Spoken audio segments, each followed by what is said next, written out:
Friday's ESPN FC Live. Mark Donaldson joined by my guests today, Bill Connolly, Ryan O'Hanlon, and Janusz Mihalik. We will look ahead to the big game at the weekend, Liverpool against Arsenal. But before that, we've had a bit of fun with our writers and our FC contributors.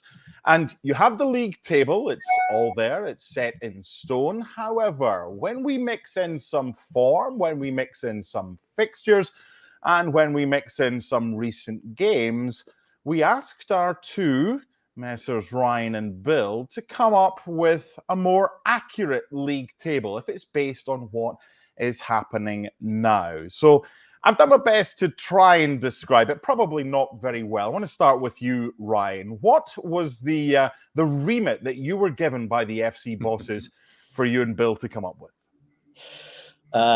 Basically, the way I would describe it is, if in the near future any of these teams played at a neutral field, who do we think should be favored in the game? Okay. So I guess that a little bit includes injuries, but it's mainly, as of right now, who is the best team in the league, who is the second best team in the league, who is the third best team in the league, etc. So some of it is in recent form. Like I said, some of it is injuries. A lot of it is me and Bill like to look at the underlying metrics of the team's performance. So it's a combination of all of those. Bill, who's number one? This is my fault. So it is good to ask me this question. It's Arsenal. They're just the best team right now. They have the best underlying stats, as Ryan said. Their form is excellent. I was taken aback by the Brighton game last weekend. Obviously, Brighton's not top four caliber at the moment, but just the way they were able to do their things well and then do Brighton's things better than Brighton was a pretty jarring combination. And I think they're the best team in the Premier League. How near future is carrying a lot of weight here, because I know we just assume that at some point Manchester City becomes that team again in the future. But right now, and for the next couple of weeks at least, I would say it's probably Arsenal. Okay, Janusz, Manchester City and Liverpool are joint second in the table. You and I have discussed a fair bit about Manchester City and how they'll look a little bit different with Kevin De Bruyne back, with Erling Haaland fit. But right now, would you agree that Arsenal are playing the best of anybody in the Premier League? Well, absolutely. I mean, as I've said before, all the ingredients for a team like Arsenal are in. Everything that we used to question no longer can be questioned. Last season, they were close, but I think we knew, by virtue of not playing against each other in the first half of the season, that we better wait to see what happens. And I think we were right, because obviously Arsenal lost to Manchester City twice or three times in the cup as well. So this time you have the best defense in the league. You have a spine, a structure. You have arguably one of the best managers in the world, right? The character is very, very important. I've mentioned the other day, I think to you, Mark, right? I mean, when was the last time we've mentioned Patrick Vieira? Sure. We don't, because we don't have to, because Declan Rice, even in our last game against Brighton, I thought he was incredible. Not just good, incredible. So I think when you look at everything around, you can say that they're legitimate contenders this time. Now, of course, we don't have a crystal ball. We don't know what may happen. But last year, I never, ever felt once like I could say that Arsenal are contenders. And this year, it's a little bit different. Yeah, I mean, last season, for example, they had that experience. Maybe this season they'll know what to do better. The bottom line is, Manchester City have been over the course and distance before and they've won. Liverpool have done so as well. Arsenal haven't. So that's something that they have to take from last season. So, boys, you have Arsenal at the top. You have Sheffield United at the bottom. The one thing, well, there are many things, but one in particular I wanted to speak to you about was your placement of Everton. Ryan, you've got them sixth. Why so high? I mean, they're like, I'm getting to the point where I'm going to say some crazy stuff about Sean Dyche and how right away in the list of like the best managers in the world, because Everton have no money to spend. They were horrible last year. This year they would be tied with Brighton if they didn't have the points deduction, and their underlying numbers are significantly better. They're sixth best in expected goal differential. non-penalty expected goal differential, which is a pretty good indicator of overall quality. And yeah, they're like we said, we're trying to be kind of as objective as possible. And when you look at the teams ahead of them, we've got Arsenal, City, Liverpool, Villa, and Newcastle. And yet, I don't think anyone else in a neutral field, in my opinion, should be favored over Everton right now if they play, which is a wild thing to say. But the way that they're playing under Deitch, they're just, they're creating so many chances, so many more than you would expect from a kind of what we saw from Deitch at Burnley. But yeah, it's a wild transformation, and I think it is a little bit overshadowed by the points deduction. But without the points deduction, with a little more luck, Everton's on the verge of fighting for fifth, in my opinion. Part of my job is to be that annoying little brother that pokes holes in arguments and says, you'd have Everton favourites in a neutral venue over most of the teams below them. You've got Everton 6th, you've got Manchester United 10th. And if I remember rightly, Manchester United went to Goodison rather recently and did a number on Everton. So there are maybe one or two holes in that argument. Well, I think that game was Everton played like we would expect Manchester United to play to, and Manchester United played like we would expect Everton to play to. Everton completely dominated the shot count in that game, and I think they were really unlucky to not draw or at least win. And so with these rankings, we're putting a little more or a lot more credence on kind of the performance rather than the result. So yes, Man U got the result, but I think by performance, kind of dominating the flow of the game, Everton did that against Man U. Bill, Manchester United 10th, just also ran. Seriously, is that what they are right now? Because they're becoming very difficult to try and predict. When you think they're going to lose, they win. When you think they're going to win, they lose. So is this who they are right now? As this kind of table suggests, that they're there or thereabouts. They're 10th. They're not any higher, not any lower. Yeah, I mean, I guess if you think of them as the midway point in the league overall, it kind of makes sense that they have a pretty broad range of outcomes. But yeah, they're just not.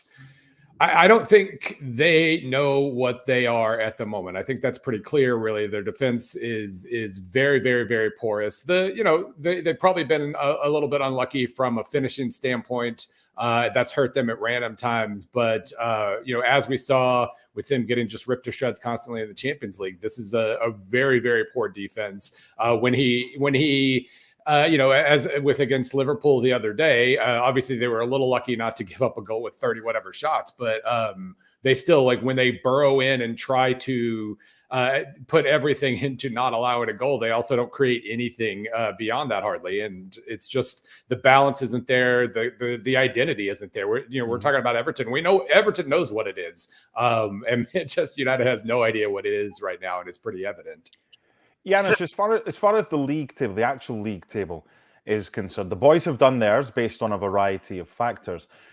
Janusz, if you can give me two teams, one who is significantly overperforming this season and one who is significantly underperforming, what two teams would you give me in the actual league table? Well, I mean, you have to give Everton as overperforming. I mean, not a shock to me, really. I mean, Sean Dyche and Mark, I love my Sean Dyche. I mean, this is Burnley on steroids, isn't it? Right? I mean, the reason it's a little bit better and the team plays differently is because obviously there's a little more quality. But if you think back to the best times of Burnley, and remember, I think he got him to Europe, didn't he? One season, it was the Twin Towers, Chris Wood and Ashley Barnes, and some of his soldiers, right? And those soldiers, and this is very important, are with him at Everton, right? Because if you look at James Tarkowski, I mean, how important is he to Sean Dyche and Everton? Massive. I mean, he blocks everything. I have expect him to block the sun one of these days because it's incredible. Dwight O'Neil on one side, getting Jack Harrison on the other, and that physicality that he always demands from his teams, from Burnley, is still here, right? Because if you look at not just the size but the quality of Onana and Dakura, you can sort of almost envision Burnley with a lot more quality, which is, of course, that of Dominic Calvert-Lewin as well. So that's one team. The underperformance, quite honestly, and I'm not going to go look like lower and lower is Chelsea, because that team is much, much better. I mean, you can almost marry Chelsea to Manchester United, and they will rise simply because now there's going to be attention on the top teams. They're going to be fighting amongst each other. Manchester United and Chelsea are going to be getting their players back, and there's so much quality there. As I think one of the guys mentioned, maybe not the idea of how to play just yet, because how can you do that when you have half the team out, right? You may have ideas in your head of who's going to be playing with whom. And by the way, I'm not throwing this out as an excuse, but that's the fact of life. But these players are going to come back, and that quality is going to show itself. So towards the end of the season, you're going to see both Chelsea and Manchester United being up there in, 5th, 6th, 7th place, and it's going to be business as usual. That will never change in the Premier League, at least not in the foreseeable future. Bill, this is something you do every month, and something that I noticed, and it kind of mirrored real life, was that Aston Villa were 7th in your November rankings, and they moved up to 4th in this one. And today, I mean, we're recording this live Friday lunchtime Eastern time in the US and 5 p.m. in the United Kingdom.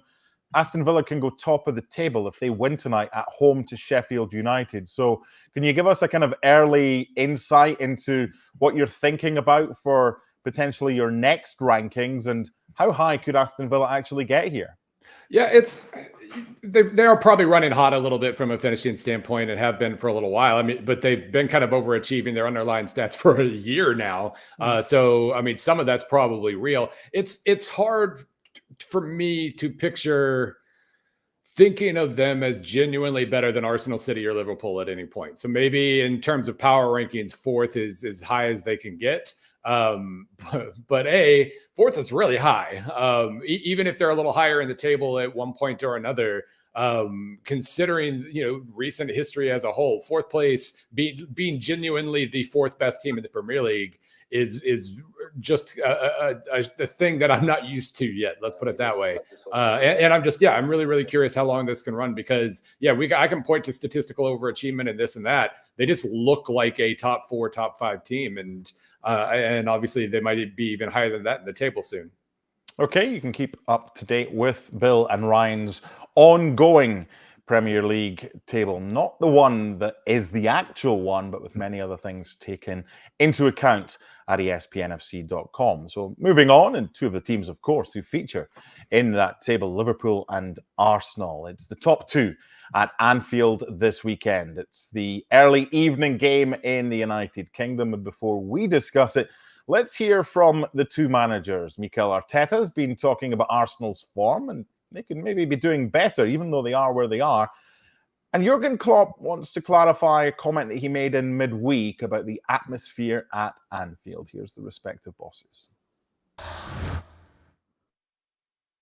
It's no criticism. I enjoyed 99.7% of each second in that stadium. I love it to bits. The atmosphere, these people, and not different people, not other people. I know sometimes them are in and sometimes them are in, and we have some other issues. And I said, give the ticket to somebody. Now people explained to me, it's not possible, only if it's a family member. But, so I didn't take it that. I didn't know that it's everybody takes me word for word. But maybe after all the years I should get used to that. I am overly happy with everything, but it's like, if he can do better, people show us. Yeah, fine. And I said something, and that's all. And if people wanted to understand me right, I think it was possible, and if not, then not. I cannot change that now, and it's not. I have nothing to say about the atmosphere. What I said is we need Anfield tomorrow. That's 100% true, and I can't wait for the first whistle, to be honest. We haven't still win enough important things, and we want to be better and we want to be more successful.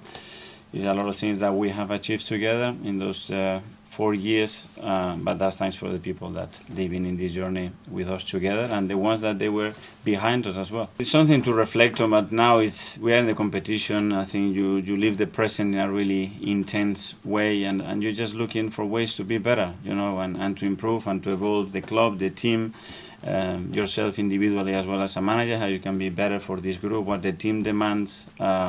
But overall, I'm really pleased with what is happening around the club with the people that we work with and how people feels and our people especially feels about what we are doing. Okay, I want to start with you, Janusz. Liverpool, Arsenal. Liverpool slight favourites. That's because they're at home. But at their best, playing their best football, who wins, Liverpool or Arsenal? Ooh, I mean, such different styles, right? I mean, it's not that it's. I mean, it's always difficult to say when massive clubs meet, but such a different style.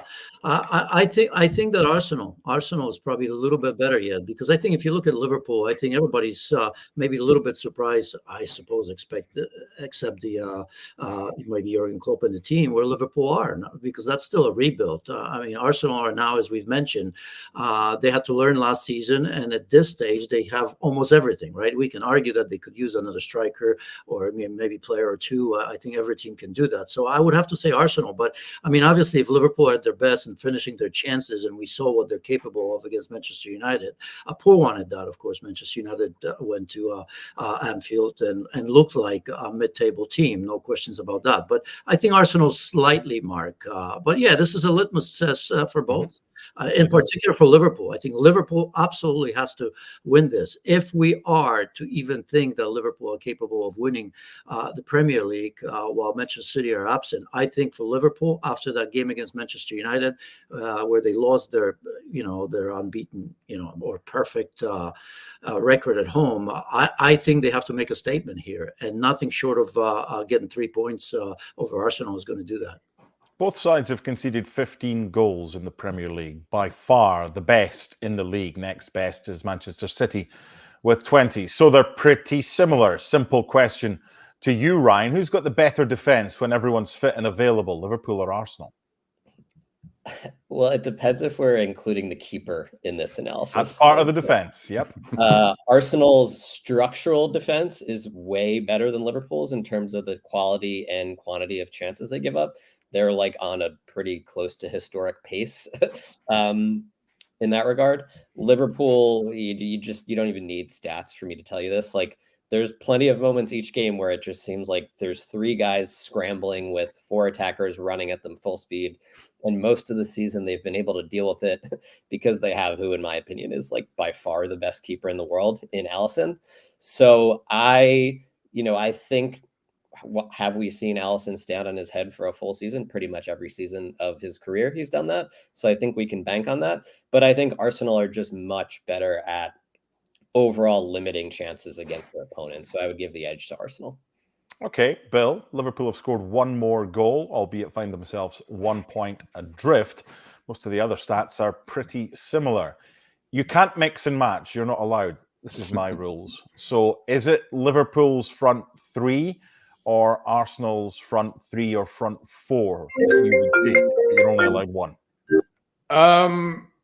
Liverpool has Mo Salah, and therefore Liverpool. I trust that attack. Shot quantity is there, shot quality is there. Salah's becoming less of a scorer and is becoming just about the best creator in the Premier League, if not the best right now. I think Ryan's right in terms of Arsenal's defense. They allow the fewest shots per possession and the lowest quality shots. But Liverpool on the other side of that has the attack advantage here. And I'm really excited because, this is a game that Liverpool has to win, but this is also going to tell us a lot about Arsenal. Just that defense. It's been so ridiculously sturdy overall, and Liverpool will test them like pretty much nobody else in this league can, I think. Janusz, why would I mention Podolski and Cazorla? I have no idea. You tell me. They were the goal scorers the last time Arsenal won at Anfield in the Premier League. Yeah, it's been 2012. 10 Premier League games, but I think you just mentioned some of the stuff. I mean, if I told you, I don't know, a year or two ago that, I mean, this is best defense, faced fewest shots in the league. I think you kind of alluded to that. 43, least amount of expected goals in the entire league against a Liverpool team that has, I think, most shots in the league. So something's got to give. You look at the last 2 games from last season, right? I mean, what is it? 9 goals in it. So, it's going to be special, but the thing here is what's going to be unpredictable is that Liverpool, in any given time, if they're given a chance to run, they can beat anybody at any time. And that's going to be the key issue. And for me, it's going to be, if I remember the game, I don't know if you guys remember the game against Manchester City that Arsenal won. They forced Manchester City inside, didn't they? And really stopped Manchester City from playing. And I wonder if this is the same sort of game, because obviously in the wide areas, Liverpool has strength. If that happens, if they look at that game and play to that level, then Arsenal will have a chance. But as I said, not just because they're home, but the pressure for me really is here on Liverpool, because they have to let everybody know if they're here for real or not, because these games against the big clubs are going to matter this season, because you have so many teams. I mean, it's always been the case. We always say, in the Premier League, anyone can beat anyone. But what's happening right now, that there are no gimmies, truly no gimmies. There's going to be points taken away from each other. And I think these big games actually matter more so than in years past. Well, it wasn't too long ago, Janusz, that there was a big game at Anfield, a really big game, Liverpool against Manchester United, and it was a bit of a damp squib. I think Arsenal's tactics are going to be slightly different. But going back to what Jurgen Klopp was talking about, the atmosphere at Anfield, it's been the same at Old Trafford at times. It's been the same at the Etihad. It's been the same at Stamford Bridge. Why do you think that is? Is it a kind of complacency among some of the fans that if they don't see what they're used to seeing or the best stuff, that they get bored? Or why is it at times that you have to get managers coming out and saying the atmosphere could be a wee bit better at times? What do you think, Janusz? Oh, I mean, he's absolutely right. I mean, just when I was growing up, I used to think that there's nothing better than Premier League and their fans, right? And it was a little bit different. Maybe different sort of people are going. The tickets are expensive. I mean, all you have to do is look at Europa League and Conference League, right? And look at when Toulouse came to Anfield and how loud, 2,000 people were. Or, I was just watching Bayern Munich against Manchester United, and it's just incredible. It's a different sort of fan, maybe younger. I have no idea, but it's absolutely right, because it's been quiet. It hasn't been the same. Yes, it's the best league in the world, in my opinion. It's the most entertaining at the very least. But the fans, for some reason, aren't there. But I'm not going to blah blah here, because I have zero idea why that is. Maybe they're taking this league for granted.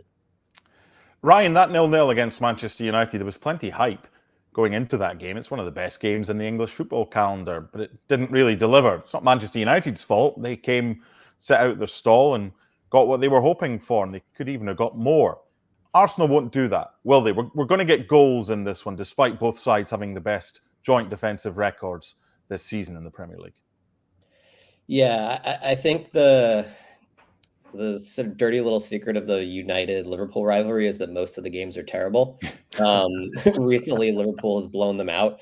But like before that, and even a lot of the games where they weren't blowouts, they're just very kind of turgid, grinded out, and neither team wants to screw up games. While Liverpool-Arsenal historically are like arguably the best fixture in the Premier League in terms of entertainment. I mean, I think we're saying that Liverpool may be the best attack in the league, Arsenal the best defense, which is, styles makes fights and all that. But both of these teams, I don't know, they're probably the two best pressing teams in the league, maybe along with Tottenham. And I think that aspect of the game is going to be really interesting because, these Premier League games don't really turn into Bundesliga games where it's just the teams are pressing each other back and forth. And like the midfield is just a sort of theoretical concept rather than a reality. So it's going to be interesting to me to see who sort of controls the territory of the game more, whether it's Arsenal or Liverpool. I think probably it'll be Liverpool because the game's at Anfield, and that's just, I can't remember the last time where they sort of had to sit back on purpose at Anfield, even when City plays there. And so given that, I think it's going to be really interesting to see how Arsenal's defense, one, holds up against a lot more pressure than they've faced at all this season, because part of the reason they've been so good defensively is because they control the game with the ball as well. And then I think I think I'm not worried about Arsenal being able to create chances in transition because they have the players to do that. But we just haven't seen them have to play a game with the dynamics that this game is probably going to have, partially because There's no other team like Liverpool at Anfield. And then also because in the Champions League, they just had a relatively easy group. So the opponents weren't particularly difficult. So I think kind of where the ball is for the majority of the game is going to be really interesting to me. Before we get predictions, Bill, 2-2 back in April. It was a good game. Arsenal came flying out the traps. They were 2-0 up, and Liverpool had that late equaliser to earn a point. Do you think there's anything from that game that might provide us with any clues as to how this one might go? If there are clues from that game, it favors Arsenal, I think. They really, first 25, 30 minutes, they were about as good as they were all spring, basically. And, the shot count was 5-3, but they had all the good shots. And it was really one-sided. And the moment that second goal goes in, they barely attempted a shot the rest of the match, and Liverpool just slowly worked their way in and pretty much dominated the second half. I do think, if there are lessons from that, it's Arsenal knows what they can do there. They're better at it right now. They can probably do it for more than 30 minutes this time. I think that was, as strange as it may sound, I mean, they blew a 2-0 lead. I think that was a good experience for them and showed what they might be capable of. And right now they're capable of just about anything in the league, I think. Janish, in midweek, Arsenal didn't play. Liverpool did, albeit it was a few changes made for the 5-1 Carabao Cup win over West Ham. Any issues for you that Arsenal might just shade it because they might be a little bit fresher? Yeah, I don't know about that. I think, 5-1, that's a pretty good result after what happened against Manchester United. So I think players will take that on, right? I don't look, managers and Jurgen Klopp has mentioned that, of course, because they like to do that. But I think for a big game like that, I don't think it's going to be an issue for, you guys were talking, I actually think that for Liverpool, it would be better if they somehow can play in transition here, because I do think that midfield Arsenal is going to control more of the ball. So I think the key here will be for Liverpool to maybe use their press early on, use Anfield early on, and maybe score first, because recently they have been coming back late in games and getting some results where maybe they didn't necessarily deserve to, but they showed that character. But I think the control of the midfield, some of the issues Liverpool have in general, they're still rebuilding it for once, and two, obviously, no McAllister. So that midfield, if you compare it to Arsenal's midfield, I think advantage Arsenal there, because Odegaard's been lights out, Declan Rice's been lights out, even Kai Havertz's been scoring. What's he got, like 4 goals in 7 games in all competitions or something like that. So he's been doing pretty well. Where Szoboszlai finally scored, which is a positive. Endo, he's no Declan Rice, at least not just yet. And then there's an issue. I think Curtis Jones, on the back of the performance that he had against West Ham, absolutely has to start, and probably will, because Gravenberch is probably not 100%. But I think that's the area. And I almost think that after the first 15, 20 minutes, I think Arsenal will take the ball, and that's not necessarily going to be too bad for Liverpool, because they're so much better when they can play in transition. Okay, time for predictions. Janish, what do you got? You know me, I have to. I don't want to give away my biases here, but I think because Liverpool absolutely has to win that, as I've mentioned a couple of times, I think they will. 2-1. Liverpool has to win that. 2-1 Liverpool. Okay, Ryan, what do you got? Yeah, I'm a believe it when I see it type thing with Arsenal finally doing anything at Anfield. So I'm going 2-1 as well with Liverpool. I don't see Liverpool shutting out a big team, but I see them winning. Bill. Well, I wrote really nice words about Arsenal this week, so I really expect Liverpool to win 5-1 or something. But I won't hedge. I'll stick with it. I think they're a more mature team than they showed last year, and they'll hold on this time. I say 2-1 Arsenal. Okay. Well, there's something that's missing, and no one's picked the draw. I'm going to go for a repeat. 2 again. What happened? Yeah, I think there'll be goals. I think you can hype games, and there's always that worry. Liverpool, Man United, is it going to live up to that? There's no worry about this. Both teams, if they concede, they're just straight back on attack. I'm going to go 2-2 again, and if it does have 3 or 4 goals or even more than that, as we've all predicted, then we're looking forward to it. It's the late game on Saturday. Full reaction right here. I'll be joined by Craig Burley for that one. My thanks to Ryan and to Bill and to Janish for this one. And a reminder, the re-ranking of the Premier League feature is at ESPNFC.com right now. Enjoy your football this weekend, boys and girls, and I'll see you again tomorrow. Bye for now.